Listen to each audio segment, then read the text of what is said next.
Okay, I'm mainly here to go over a prediction and just some recent stuff that happened in literally the past 3 days because second semester has finally started. And my prediction for that is that I believe in the second semester that is coming up, or I'm currently in right now, I believe over the course of the second semester I'll have to put in a lot more work than I did in the first semester, and I have a few reasons to believe that. For one, in research class we have this semester-long research project, which is sounds like a lot of garbage. And in the first semester, research has been a breeze. It's like a free 100 class. It's like you do absolutely like jack nothing work. You do absolutely like nothing important or difficult. It's like a free class. You get a free 100. But it's all been a build-up, a preparation for second semester where you do a semester-long research project with a partner. That is a key detail because the other day, what was it, like a few days ago, we were getting our partners for the research project.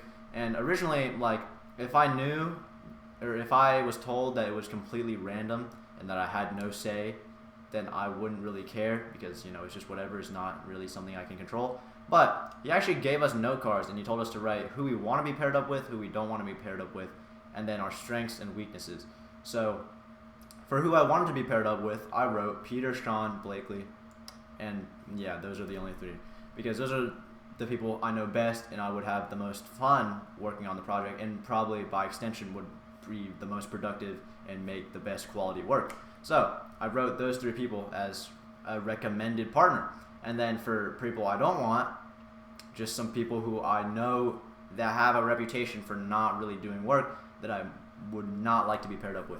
But for strengths, I put like, I don't know, the most basic, like hard working or something, and then weaknesses, I did like creativity. And then in the end, we all just turned in our cards, and I expected, for some reason, I would obviously be paired up with one of my three recommendations because our teacher seems like a nice guy. And also, why would you ask for a recommendation on who you want to be paired up with if you weren't going to fulfill at least like one of them? I had three options written down. I feel like I easily should have gotten one of them. And everyone else, I feel like nobody would have conflictions. I feel like everyone already had an idea of who they wanted to be partnered up with, and like all he had to do was connect the dots and send everyone together. But we watched a 40-minute video where I fell asleep, and then he had to call me to wake up. But anyways, after that, he made the groups. He made this spreadsheet on Google Classroom, and he's like, all right, you can check it now. And then everyone started spamming out. Everyone whipped out their phone. Some people got out of their Chromebook. They're spam refreshing. Some people already had it open. Everyone started spam refreshing the page, trying to see the spreadsheet on who's partnered with who.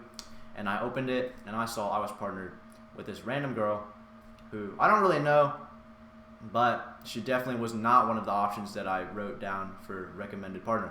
But in the end, I don't actually care because, it's whatever. And plus, she's not the worst option. I've worked with her once in a group project before. She does her work. She just has a bad tendency to get on her phone. But overall, she's definitely not the worst option I could have gotten. But my friend Peter, on the other hand, actually not him. First, Sean and Blakely, they got paired up with each other. So, they got the golden ratio. They got that golden perfect outcome. But Peter, on the other hand, the absolute god worker, he got paired up with this random junior in our class who he does not know. I don't know him, and I don't think anyone really knows him. But he got really pissed because he doesn't know the guy, and I wouldn't really, if I was him, I would also be kind of pissed because nobody knows that guy. And I don't think, he definitely did not write him on the recommended, or a recommended partner. So he just got paired up with some random guy. So the teacher told us after we got in our groups, in our pairs, he told us to email him. Good or not good. Good if you are satisfied with your partner. Not good if you don't like your partner and want to be switched. And he said if enough people, he didn't actually say this, but this is what I'm assuming he would have said. I'm assuming that if he got a lot of not good emails, then he would have rearranged partners. But if there was only a few, then he wouldn't really change anything. He would just kind of confront you and be like, are you good? Do you really need to be switched? And you just wouldn't do anything. At least that's what I'm thinking now. But in the heat of the moment, Peter, who got his bad partner with the random junior, he wrote not good as an email to the teacher. And then he was kind of pissed as well. He was like, frick, man. I don't want to be with this random guy, man. This sucks. And maybe because of his negative energy, maybe that influenced me a bit. But I kind of also did not particularly like my partner at the time, even though now I don't really care. But in the moment, I was like, I wanted to be with Peter, Blakely, or Sean, and I did not get that. So I'm like, all right, fine. I'll just write not good as the email. I did that on a whim. I don't like looking back, that was pretty stupid. I didn't really care. But I wrote not good, Peter wrote not good, and then I don't think anyone else in that class wrote not good. I'm pretty sure everyone else actually got a reasonable partner, but it was just like Peter who got screwed over, and I got like semi-screwed over, except I don't really care. But in the end, Peter said not good, and then he instantly got switched out. So his partner, the random junior, got replaced with this random girl who he also does not know and doesn't like. And that girl was in my last research group, and I didn't really like her very much. I don't think she did much work or was much of a like good person to be grouped up with anyway. So Peter once again got more pissed as well. But this time he had to kind of contain himself because he already complained one time saying he wanted to get switched. So he couldn't really complain a second time without sounding really annoying. So he kind of just like kept it to himself for the rest of the day. But then later he told me, or no, at the end of the class, since I emailed the teacher not good, he literally pulled me aside and he's like, all right, I saw you emailed me not good. Is there, do you have an issue with your partner or something? I'm like, nah, because in the end, I did that email on a whim and I don't actually care. But he was like, okay, if anything bad happens, like let me know, be honest. You know, we want to make sure this works out well because it's a semester-long project. You need to make sure it works out well. So in the end, he just called me to the side, said if I need to switch, I can tell him. And Peter overheard this as he was walking out of the class. So, for the next 2 hours, he was pestering me. Even in the next class, he was pestering me. He was like, Thomas, listen. We could get grouped up together. If I complain about my partner and you complain about your partner, we could both get switched and we could get paired up with each other. And he was really pressed on this plan because, for one, he really didn't like his second partner now because he already complained once. And I can understand it, so in the end, it was like a bad situation for him. But on the other hand, this option, if you want to call it that, requires me to complain about my partner a second time, even though I just told the teacher I was fine, which realistically I was fine. I didn't really mind. So in the end, I'm in a fine situation. I don't mind my situation, but Peter's in a, as he would consider, a bad situation. So he's kind of like, okay, help me out, Thomas. We can get grouped together, which is better, and then, you know, also get out of our like bad groups. And I wouldn't say I want to be with my current partner more than I want to be with Peter because it would obviously be a lot better if I was with Peter. But at the same time, I'm not going to complain to the teacher saying I'm going to switch just for the sake of getting grouped with Peter, since that's like a bit of a annoying brat move. Plus, it's an experience to get partnered with a random person and work together for a semester-long research project. In the end, I'm down to get the experience of getting to know a new person and like work together on a thing and, you know, make a research, whatever, blah, blah, blah. But, yeah, I was set in stone. I wasn't going to complain. And then I told Peter my thoughts. I'm like, dude, I'm not going to, like, switch partners just because you're complaining. I didn't say that directly, but that was what I was thinking. Like, just because you're complaining about your partner does not mean I will complain as well just to get you out of that. I'm fine with my situation. You can complain about yours if you want, but I'm not trying to do that. So by the end of the bus ride back, he was like, all right, yeah, I won't complain because his mind turned around and he's now a changed man and he's perfectly fine with his partner now. So in the end, that's that. Nothing actually happened in the group so far. Actually, no, we did start off the work. Me and my partner are kind of stupid. No, not really. It's not even that bad. It's actually pretty fun. So honestly, I don't mind that situation. I'm sure it'll go out well throughout the semester, but that remains to be seen. Maybe I'll come back in a few weeks and complain about it. But so far, it seems not that bad. But that's research, and that's going to be a lot more work. I told that whole story. The whole point is research class is about to be a whole lot more work than usual. So that's going to be a big reason why I think second semester is going to be a whole lot more work. Now, other classes, chemistry is normal. In fact, right now, chemistry seems a lot easier than the rest of it's just the stuff we're learning right now particularly seem a lot easier than the rest of the stuff. I don't know why. It just seems like that way. But chemistry seems fine. It's obviously a lot of work, but it's usual. I'm used to it, so I'm sure I'll do fine. I have a test tomorrow. I don't really care. That unit is super easy. But yeah, chemistry is normal. It's just the same workload. Humanities, I'm not actually sure. I think we're going to read Frankenstein this quarter. I don't even know what that book is about. I'm pretty sure Frankenstein is a zombie, but I heard that's like a good classic book or something. So I guess I'm more intrigued to read that than freaking Greek philosophers. So I guess it's a good option. But on our first day back from break, she showed us a video of medieval. Actually, no, we're learning about medieval philosophers, and she was being nice. She said on the first day back from break, she wanted to let us rest a bit. So she played a video for the whole class about medieval jobs, the worst medieval jobs, and that basically went through all the jobs from the medieval period, the Dark Ages, with freaking knights and dragons and crap. Every job in that time period that kind of sucked, and the video was like, okay, being an archer kind of sucked because if you got captured, your fingers got cut off. And there was also a squire. Being a squire sucked because you had to clean some knight's armor. The best one, or the worst one, is the one where you have to work on wool and make the wool proper for clothes or something. And that process is putting some raw wool from sheep. You shear the sheep, put the wool in a barrel, and then put urine in the barrel and then step on it. And the guy literally did it in the video. He literally had this expert next to him, and she was like, okay, what you're gonna do is you're gonna put the urine in and then you step on it. And then they were just stepping in it for 5 minutes, and it was super cringe to look at. The whole class was in pain. Everyone's like, ooh, that's nasty. Even Sean was dying, which is surprising. But anyways, that was pretty mid. I prefer it over work though. It was a nice chill way to come back into humanities class. But we haven't done anything in that class yet. I'm not sure if second semester will be. I mean, humanities is usually easy, and then suddenly some random crap assignment will freaking go up crazy, and it's 90% of your grade, so you have to lock in for 1 week.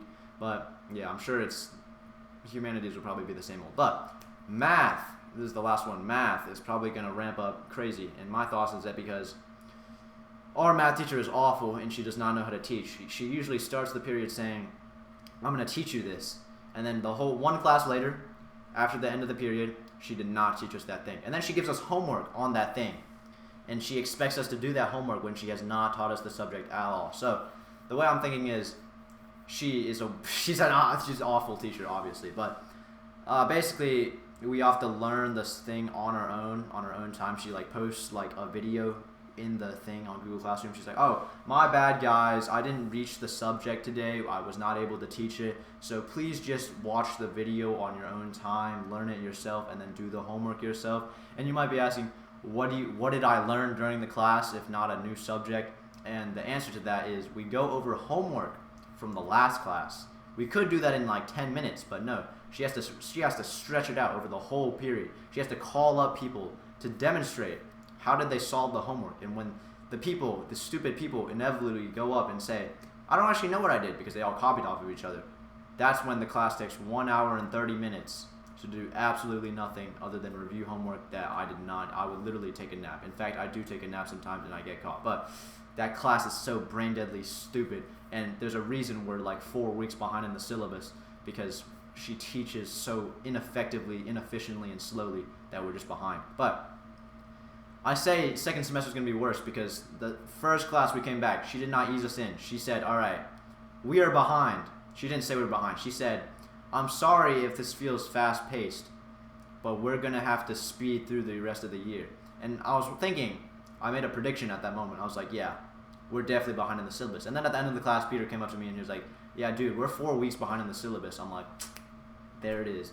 We are behind in math. So yeah, she's going to be speed teaching the rest of the year, and whatever way she does that, I don't really care. Either way, it kind of sucks, and it's her fault in the first place because she didn't teach us stuff properly in the first place at the right pace. I don't know how she's even taught this long without getting complaints and getting fired yet, but either way, I have to speed learn math for the rest of the year. At least that's what I'm assuming. That first math class back was probably the most fast-paced, slightly more challenging than any other math class, because it was actually at a pace where you had to be awake, and I was caught off guard, because most math classes I sit back and relax because there's nothing to learn. It's just review or something stupid. But this class, she was like, all right, we're doing this, here's an example, great. And then she's like, all right, now let's go to the next part. You do it like this, here's an example, let's do the next part. I'm like, oh shit, and I was freaking, if the rest of the classes are like that, that will be slightly tiring. But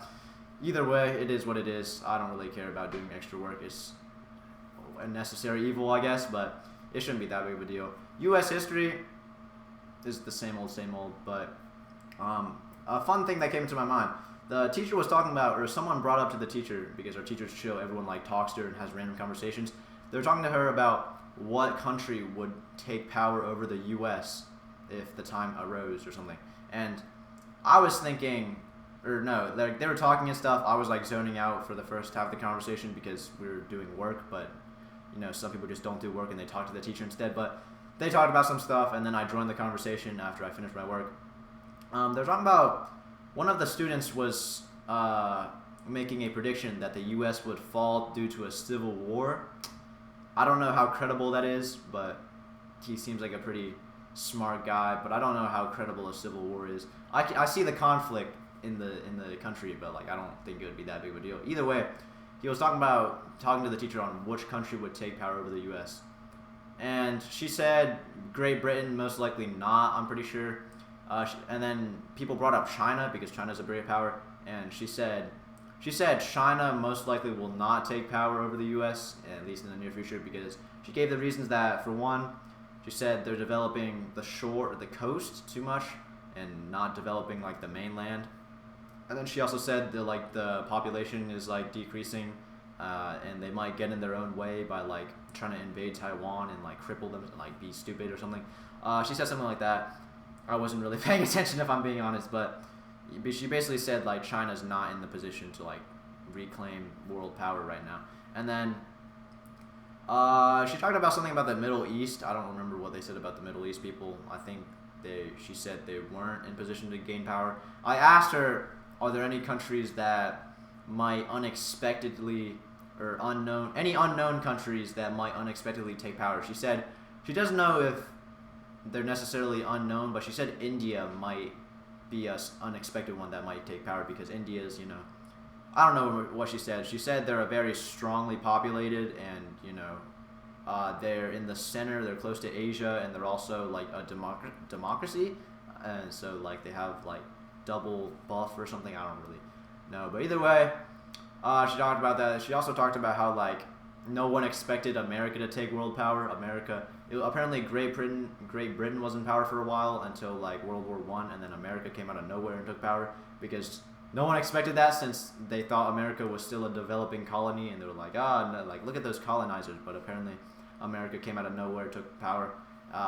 Then they put the same idea on, someone put the same idea on Canada. They were like, guys, we don't think anything about Canada right now, but Canada is a pretty big country in my opinion. So yeah, they were saying something about how like Canada could take power because no one expects them to, and they're a pretty big country, and I don't actually know if how Canada's doing right now, but it looks pretty big geographically, I'm just saying. But either way, that's really all there is to that. In terms of what else am I recapping here? Band. I don't really care about band. It's like basic. Web design is web design. We finished web design for the first semester. Easiest crap of my life. The biggest waste of my time, because I learned everything in the first semester in a 2-hour YouTube video at my own time at home. So it was literally a free 100. So first semester was basic. Second semester is Photoshop. I don't know how to use Photoshop, and I don't want to learn Photoshop, but I signed up for the class, so I need to learn Photoshop. And also, my files were bugged in the first 2 classes, so I didn't get any work done. And then I had to email her, and she hasn't responded yet. So that's a great way to start the second semester. Either way, I'm going to learn how to, use Photoshop over second semester, however I use Photoshop. I don't really care about Photoshop. But either way, I'll learn it and figure it out and all that good stuff. I don't think there's anything else. That's my second semester. That's my recap of recent events, I guess. And then my prediction that second semester is going to ramp up in work. So, who knows? I'll be, checking in on myself in the next few weeks, seeing if my prediction comes true. I think this is a true prediction. I think second semester will obviously be more work. And plus, AP exams will come up at the end of the year. I've never studied for those, nor will I really bother. I'll have to figure that out at some point. So, that's coming. Everything else is like coming. Freaking work is work and all that good stuff. It's just a pain. Coming back from winter break is probably the most painful thing, because you like just got such a big break, and then you have to get back into it. But oh well, it is what it is. I'm gonna enjoy myself. That's about it.